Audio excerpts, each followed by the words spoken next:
Welcome back, everyone, to our four-part series on the Four Noble Truths of Buddhism.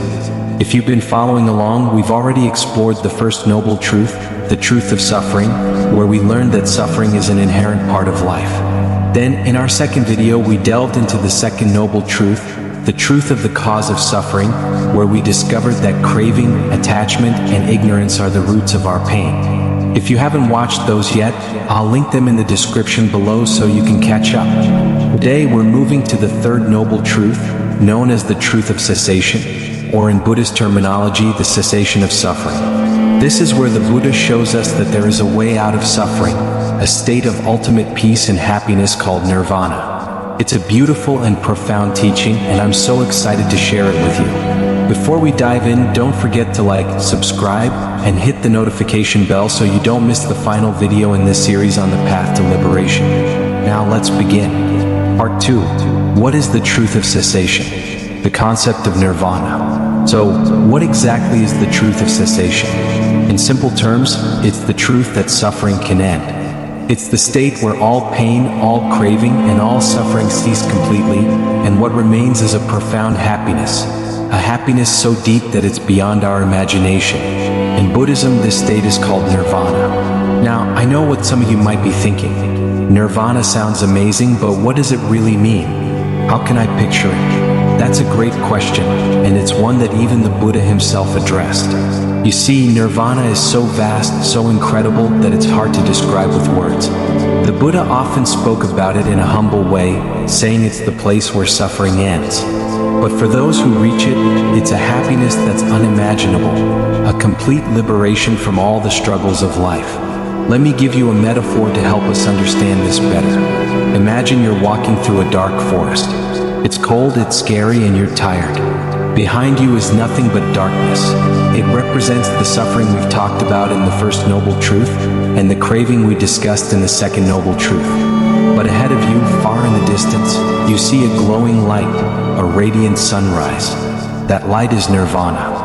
With every step you take toward that light, you leave the darkness behind and you start to feel warmth, peace, and happiness. That's what the truth of cessation is. It's the journey toward that light, the journey to end suffering. Part 3. Experiencing the truth of cessation in daily life. A practical example. Now let's break this down a bit more. The Buddha taught that nirvana isn't just some far-off dream.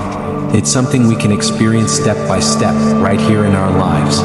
Every time we let go of a little bit of craving, every time we practice mindfulness, every time we cultivate kindness and wisdom, we're taking a step toward nirvana. We're experiencing a little piece of the truth of cessation. Let me share a story to illustrate this. Imagine you have a sibling or a friend in your family, and one day you get into an argument with them.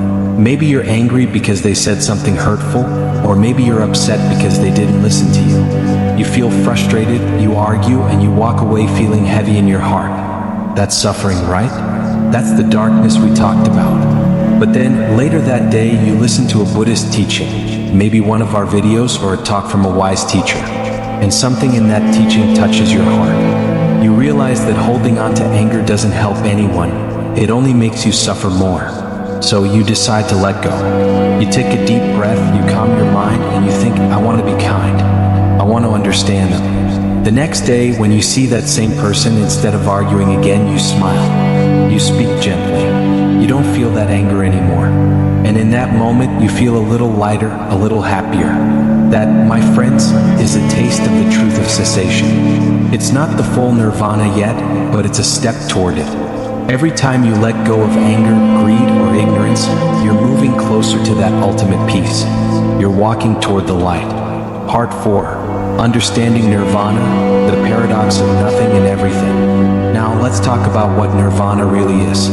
The Buddha described nirvana as a state where there is no more suffering, no more craving, no more attachment. But here's the fascinating part. It's not just nothingness. It's not like you disappear or stop existing. Instead, it's a state of complete freedom, complete happiness, and complete clarity. The Buddha used a beautiful metaphor to explain this, and I'll share it with you. Imagine a triangle. At the bottom, the base is wide. It represents the human realm, where we experience all kinds of suffering, craving, and confusion. As you move up the triangle, it gets narrower.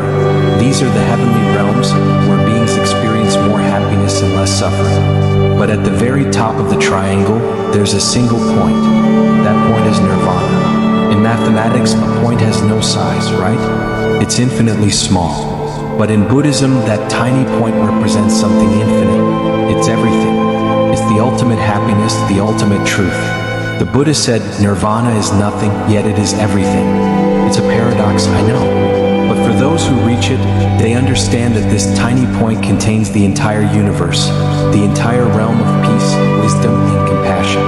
The ancient sages had a saying, a single grain of dust can cover the entire sky, and a mustard seed can contain the whole earth. What they meant is that in nirvana, the concepts of big and small disappear. It's a state where you're free from all limitations, where you experience a happiness that's beyond anything we can imagine in this world. Part 5. Addressing doubts, nirvana is attainable for everyone. Now, I want to address something important. Some of you might hear about nirvana and think that sounds amazing, but it feels so far away. I'm just an ordinary person. How can I ever reach that? And I completely understand that feeling. In today's world, where we're surrounded by material distractions and busy lives, the idea of reaching nirvana can seem distant. But here's the good news. The Buddha taught that every step you take on the path of practice brings you closer to nirvana. You don't have to reach the final destination right away. Every moment of mindfulness, every act of kindness, every time you let go of a negative emotion, you're already experiencing a little bit of the truth of cessation. You're already tasting that peace. Let me give you another example. A week ago, maybe you were someone who always insisted on getting your way. Let's say you and your friends were planning a trip. You wanted to go to the beach, but they wanted to go to the mountains. You argued, you got upset, and you said, no, we have to go to the beach. You were stubborn and it caused tension. But then you started practicing the Buddha's teachings. You listened to a Buddhist teaching, you read a book, or you meditated, and something shifted inside you. A week later, the same situation comes up. Your friends want to go to the mountains again, and this time you pause. You take a deep breath and you think it's okay. The mountains are beautiful too. There's blue sky, white clouds, and fresh air. Wherever we go, I can be happy. Your heart softens and you let go of your stubbornness.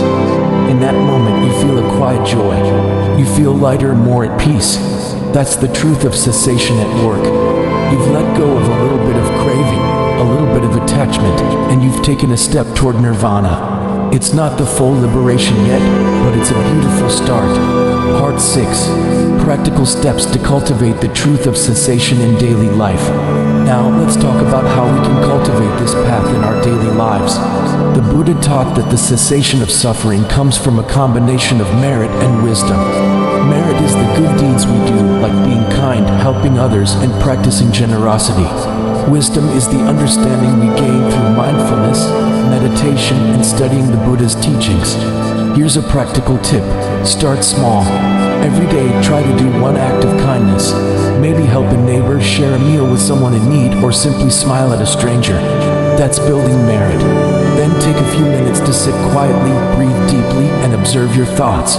Notice if you're feeling angry, greedy, or confused, and gently let those feelings go. That's cultivating wisdom. When you combine merit and wisdom, you create the foundation for peace. You start to let go of the causes of suffering we talked about in the second noble truth: craving, attachment, and ignorance. And as you let go, you move closer to nirvana step by step. Part 7. Closing and call to action. So, that's the third noble truth, the truth of cessation, the truth that suffering can end. It's a reminder that no matter how much suffering we face, there is a way out. There is a path to peace, to happiness, to nirvana. And the best part, you can start walking that path today, right now, with every mindful step you take. Thank you so much for joining me in this video. If you found this teaching helpful, please give it a thumbs up, share it with a friend, and let me know your thoughts in the comments below. What's one small step you'll take today to move closer to peace? I'd love to hear from you. And don't forget, we have one more video in the series where we'll explore the fourth noble truth, the path to liberation. It's the roadmap the Buddha gave us to reach nirvana, and I can't wait to share it with you. Make sure you're subscribed and have the notification bell on so you don't miss it. Until then, may you all find peace, happiness, and a little taste of the truth of cessation in your lives. Let's honor the Buddha with a moment of gratitude. Homage to the Blessed One, the Enlightened One, Shakyamuni Buddha. See you in the next video.